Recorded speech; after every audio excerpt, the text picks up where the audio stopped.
Sa bawat pagsikat ng araw, kagandahan ay matatanaw. Ay, grabe ang panaginip ko. Straight out of a movie.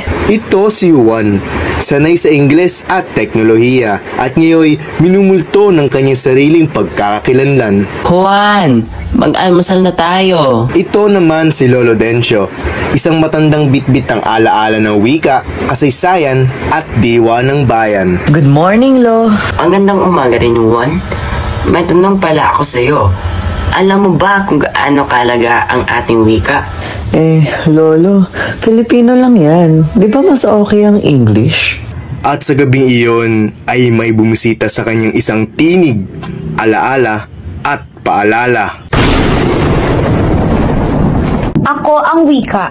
Ako'y isinilang sa puso ng inyong lahi. Ngunit ngayon, unti-unti ninyo akong nakalilimutan.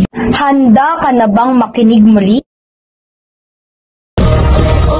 Sa panaginip ni Juan, nakita niya ang iba't ibang tinig ng bayan na may iisang layunin, ang pagkakaisa ng sambayan ng Pilipino.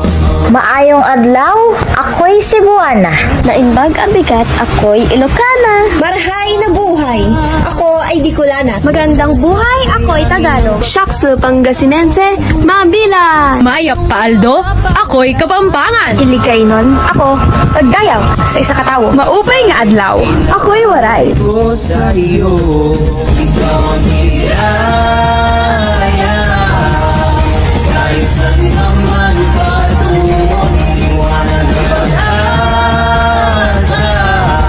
Sa bawat sulok ng mundo, tayo ang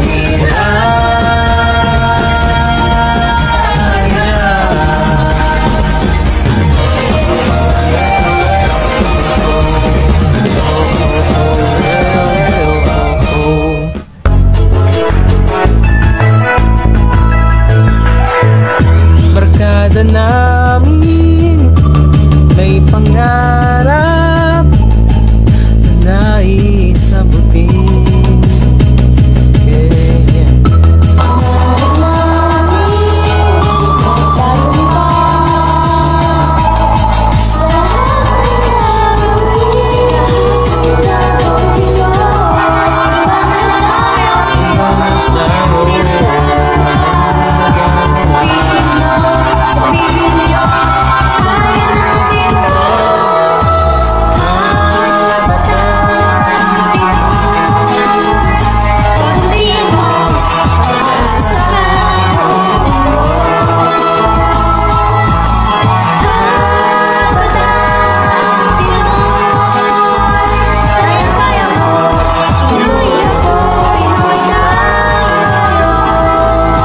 Ang wika pala'y puso ng bawat Pilipino. Sa bawat wika, nakatago ang kasaysayan at susi ng pagkakaisa. Alagaan mo ako at aalagaan kita.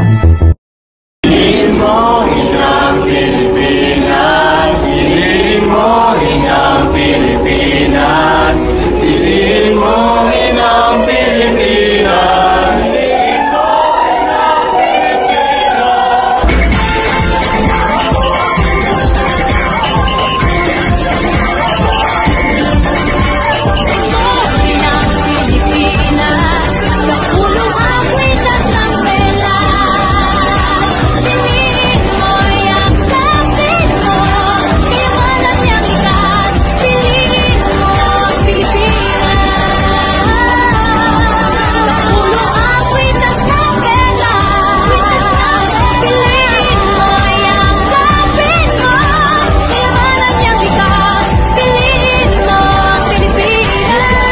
Nalaman ni Juan ang kahalagaan ng wika.